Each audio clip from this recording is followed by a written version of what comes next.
Welcome to world of technical. मैं G लक्ष्कर आज आपको वर्कशॉप कैलकुलेशन का महत्वपूर्ण टॉपिक हीट एंड टेम्परेचर ऊष्मा और तापमान के क्वेश्चंस करवाने जा रही हूं, जो कि पहले किसी न किसी एग्जाम में पूछे गए हैं। फर्स्ट क्वेश्चन है हमारे पास, इस नियम के अनुसार ऊष्मा और कार्य परस्पर बदलते हैं। इसमें बताना है हमें कि ये कौन सा नियम है जिसमें ऊष्मा कार्य में बदलती है और कार्य हीट में चेंज होता है। तो फर्स्ट ऑप्शन है हमारे पास जूल के नियम से, सेकंड ऑप्शन है हमारे पास हुक के नियम से, और थर्ड ऑप्शन है क्लासियस के नियम से, और फोर्थ ऑप्शन है न्यूटन के नियम से। तो इसमें राइट ऑप्शन हो जाएगा जूल के नियम से। जूल के नियम से ऊष्मा कार्य में चेंज होती है और कार्य ऊष्मा में चेंज होता है। सेकंड क्वेश्चन है, ऊष्मा का सूचालक नहीं है। सूचालक मतलब होता है किसी वस्तु में से या किसी धातु में धारा का प्रवाह हो, मतलब उसमें से धारा निकलती हो। फर्स्ट ऑप्शन है एल्यूमिनियम, सेकंड है कॉपर, और सी ऑप्शन है सिल्वर, और डी ऑप्शन है कांच। तो इसमें कौन कौन सा हो सकता है? एल्यूमिनियम, तांबा, चांदी, कांच में से राइट ऑप्शन हो जाएगा इसमें डी। ग्लास में से धारा का प्रवाह नहीं होता। बहुत उच्च ताप मापन में किस उपकरण का उपयोग किया जाता है? मतलब ज़्यादा टेम्परेचर मापने के लिए हम कौन से उपकरण का यूज करते हैं?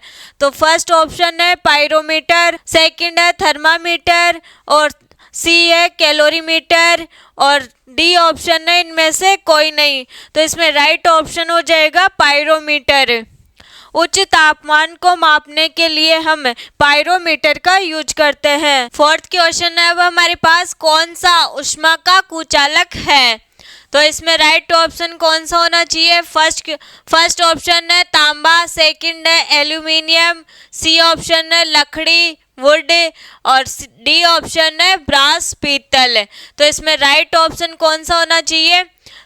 तांबा। तांबे में से क्या होती है? धारा का प्रवाह, तो ये तो नहीं हो सकता। इसके बाद है एल्यूमिनियम धातु। एल्यूमिनियम में से भी अब सी ऑप्शन देखें लकड़ी। लकड़ी में से क्या नहीं होता? धारा का प्रवाह, तो इसमें क्या हो जाएगा? Right option C. पीतल में से भी क्या होता है? धारा का प्रवाह, तो ये भी नहीं होगा। इसमें राइट ऑप्शन हो गया लकड़ी। वह भौतिक कारण जिससे हमें ठंडक अथवा गर्मी का अनुभव होता है क्या कहलाता है या कहलाती है? तो इसमें राइट ऑप्शन कौन सा होना चाहिए? ताप, या ऊष्मा, या वाष्पन, या गलनांक। तो इसमें राइट ऑप्शन हो जाएगा ऊष्मा। ऊष्मा के कारण ही हमें ठंडक और गर्म का एहसास होता है। तो यहाँ पर हो जाएगा राइट ऑप्शन बी।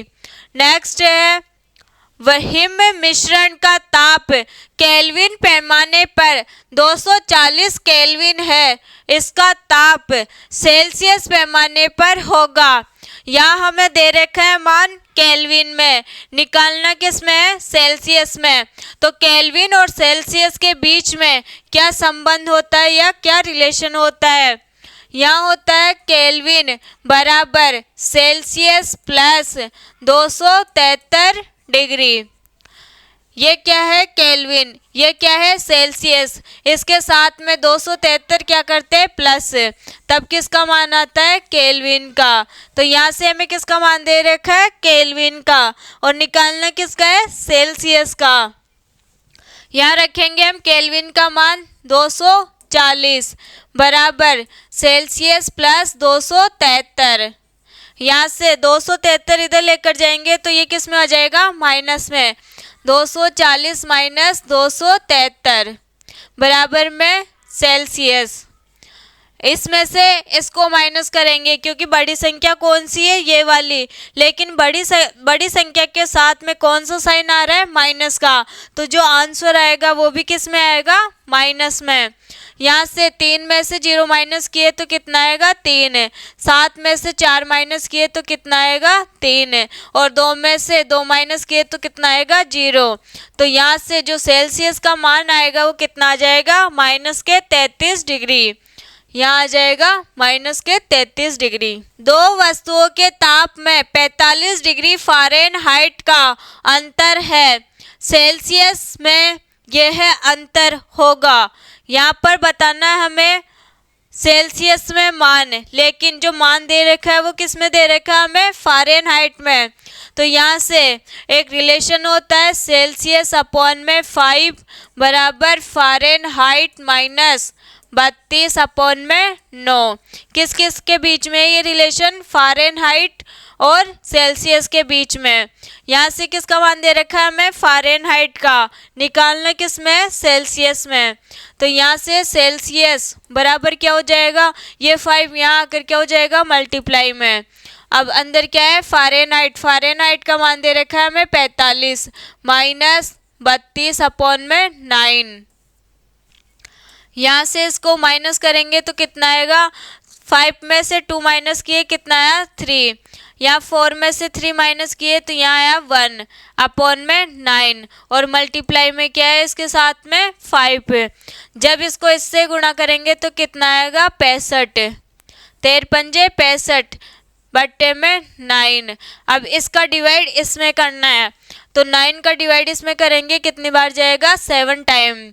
फिर यहाँ बचेगा 2, यहाँ 2 बचा, फिर क्या लगाएंगे, पॉइंट, तो यहाँ कितना हो जाएगा 20, और 9 की टेबल में कितनी बार जाएगा ये, 2 टाइम, तो यहाँ आ जाएगा 18, मतलब 2 टाइम गया है।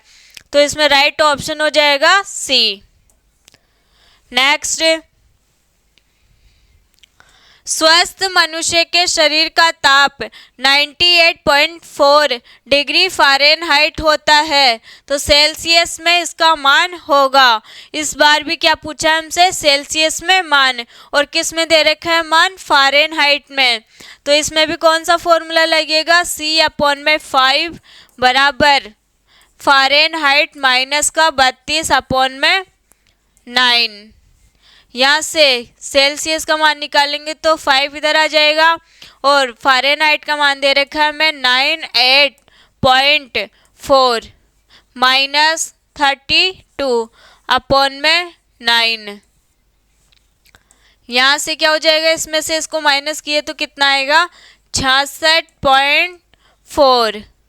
कैसे आएगा, यहाँ कितना है 98.4, यहाँ लिखना है 98.4। अब यहाँ में दे रखा है दूसरा मान 32, इसमें से इसको माइनस करना है तो यहाँ आ जाएगा 0। यहाँ 4.8 में से 2 माइनस किए तो यहाँ आएगा 6। यहाँ कितना बचेगा, 9 में से 3 माइनस किए तो कितना आएगा, 6। तो यहाँ आ गया 66.4। अब यहाँ पर किसका डिवाइड करना है, 9 का, और मल्टीप्लाई किससे करना है, 5 से। तो यहाँ से जब इसको पूरा सोल्व करेंगे तो हमारे पास आएगा 36.8, इस प्रकार से कुछ आएगा। तो यहाँ राइट ऑप्शन हो जाएगा सी। नेक्स्ट, दो वस्तुओं के ताप में 25 डिग्री सेल्सियस का अंतर है। यहाँ में किसका मान दे रखा है, सेल्सियस का। परम तापक्रम में यह अंतर होगा। यहाँ से हमें किसका मान निकालना है, केल्विन का। दे किस में रखा है हमें, सेल्सियस में। क्या हो जाएगा यहाँ से रिलेशन, केल्विन बराबर सेल्सियस प्लस 273 डिग्री। सेल्सियस का मान रखेंगे यहाँ पर 25, यहाँ आ जाएगा 25 प्लस 273। इन दोनों को क्या करना है अब, ऐड। 3 और 5 8, 7 और 2 9, यहाँ कितना है 2। जो केल्विन का मान आया है वो कितना है, 298 केल्विन। राइट ऑप्शन हो जाएगा इसमें ए। नेक्स्ट, एक ही धातु की बनी वस्तुओं की ऊष्माधारिताओं का अनुपात 2:5 है। बर्तनों के द्रव्यमानों का अनुपात होगा। इस बार क्या दे रखा है हमें, ऊष्माधारिताओं का अनुपात, और पूछा किसका है, द्रव्यमानों का अनुपात। तो कैसे निकालेंगे इसको, यहाँ होता है ऊष्माधारिता बराबर द्रव्यमान इनटू विशिष्ट ऊष्मा। ये होती है स्पेसिफिक एनर्जी, ये होता है मास। तो यहाँ पर आएगा C बराबर m इंटू एस। विशिष्ट ऊष्मा के लिए हम लेते हैं S और द्रव्यमान के लिए लेते हैं हम m। यहाँ पर क्या करना है, हमें C समानुपाती रखना है m के, क्योंकि यहाँ किसका मान निकालना है, द्रव्यमान का, और ये दोनों का है बराबर में, तो इसको ये दोनों किस में रहते हैं, समानुपाती में। अब यहाँ से हम C1 लेंगे तो यहाँ क्या आएगा m1, C2 लेंगे तो बराबर में क्या आएगा m2। कब आ रहा है ये, जब इसको क्या रख रहे हैं हम, कांस्टेंट। यहाँ से अनुपात निकाल लेंगे इन दोनों का तो कितना आएगा हमारे पास m1 बट्टे में m2। और हमें किसका मान दे रखा है, ऊष्माधारिताओं का, तो ऊष्माधारिता कौन सी है, ये दोनों, इन दोनों का अनुपात कितना है, 2:5। तो इसको ऐसे लिख सकते हैं हम 2/5। यहाँ से m1 ये इसके बराबर है तो ये किसके बराबर हो जाएगा, इसके। तो यहाँ से m1 का मान आ गया 2 और m2 का मान आ जाएगा यहाँ से 5। अब इन दोनों का क्या निकालना है हमें, अनुपात। तो m1 अनुपात m2 आ जाएगा 2:5। क्या करना है, ऊष्माधारिता बराबर होता है द्रव्यमान इंटू विशिष्ट ऊष्मा। यहाँ से ये मान निकालना है, इन दोनों को किस में रखना है, समानुपाती में। कब, जब ये कांस्टेंट हो। यहाँ से इसके बराबर ये हो जाएगा तो ये तीनों किस में है, बराबर में। तो m1 बराबर C1 बराबर 2। तो यहाँ से m1 का मान आ जाएगा 2 और यहाँ से m2 का मान आ जाएगा 5। यहाँ से रेशो निकल जाएगा 2:5। राइट ऑप्शन हो जाएगा इसमें डी। नेक्स्ट, वह ताप जिस पर केल्विन ताप का मान सेल्सियस ताप के मान का 2 गुना होता है। तो यहाँ से हमें क्या दे रखा है, केल्विन का मान सेल्सियस से 2 गुना दे रखा है। मतलब केल्विन का मान कैसे आएगा, जब सेल्सियस को दो गुने से मल्टीप्लाई करेंगे। तो क्या होता है रिलेशन, C बराबर केल्विन माइनस 273, या इसको ऐसे भी लिख सकते हैं हम, केल्विन बराबर C प्लस 273। यहाँ से जो केल्विन का मान रखेंगे हम, कितना रखेंगे, यहाँ से 2C। C का मतलब है यहाँ पर सेल्सियस, 2C बराबर यहाँ केल्विन प्लस 273। अब इसको यहाँ लेकर जाएंगे तो किस में आ जाएगा, ये माइनस में। तो 2C माइनस C बराबर हो जाएगा 273 केल्विन, 273। अब यहाँ से इसमें से इसको माइनस किए तो कितना बचेगा, C बराबर 273। तो यहाँ से राइट ऑप्शन क्या हो जाएगा, A। और ये किसका मान आया है, सेल्सियस में। निम्न में से कौन सा पदार्थ रासायनिक परिवर्तन का उदाहरण है, जो यहाँ से जो केमिकल चेंज है वो किस किस में होता है। ऑप्शन को देखकर बताना है। फर्स्ट है आयरन या लोहा, सेकंड है सल्फर, सल्फर का दूसरा नाम क्या है, गंधक, या फिर दोनों, या फिर डी ऑप्शन है कोयल। तो यहाँ से कोयला होगा या लोहा या गंधक होगा, या ये दोनों होंगे। तो यहाँ क्या होता है, लोहा, लोहे पर जंग लगती है, उसी को हम क्या बोलते हैं, केमिकल चेंज। तो इसमें लोहा और गंधक दोनों हो जाएगा right option, first and second. पदार्थ की विशिष्ट ऊष्मा ज्ञात की जाती है। यहाँ पर हमें फॉर्मूला बताना है किसका, विशिष्ट ऊष्मा का। क्या होता है विशिष्ट ऊष्मा का फॉर्मूला, विशिष्ट ऊष्मा हम किसको बोलते हैं, S को। तो विशिष्ट ऊष्मा बराबर ऊष्माधारिता बट्टे में द्रव्यमान इनटू समय में परिवर्तन।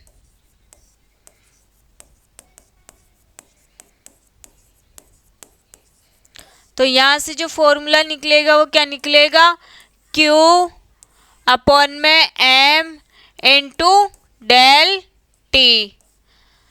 ये किसका मान होता है, विशिष्ट ऊष्मा का। तो यहाँ से राइट ऑप्शन क्या होना चाहिए, Q अपॉन में M प्लस डेल टी। तो इसमें राइट ऑप्शन हो जाएगा S बराबर Q M प्लस डेल टी। जिस नियत ताप पर द्रव ठोस अवस्था में बदलता है वह क्या कहलाता है? वह ताप जिस पर कोई द्रव वस्तु या कोई द्रव अवस्था की वस्तु किस में चेंज हो रही है? ठोस अवस्था में। तो यहाँ पर क्या होता है, हम लेते हैं पानी का एग्जाम्पल।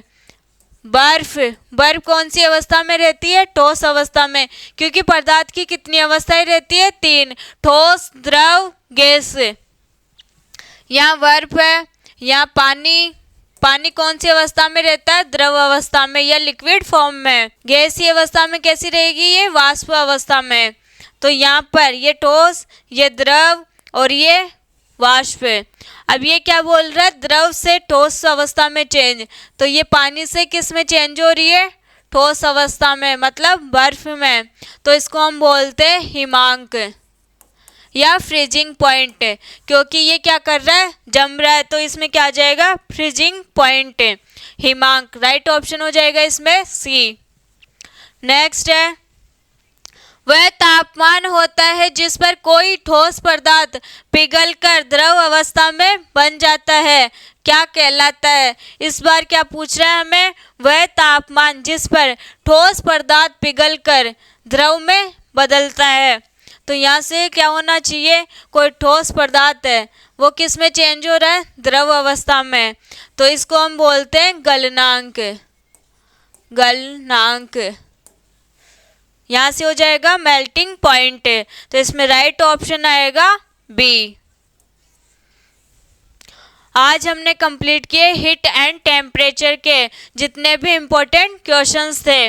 आज के लिए इतना ही। अब मिलेंगे नेक्स्ट क्लास में, तब तक के लिए नमस्कार।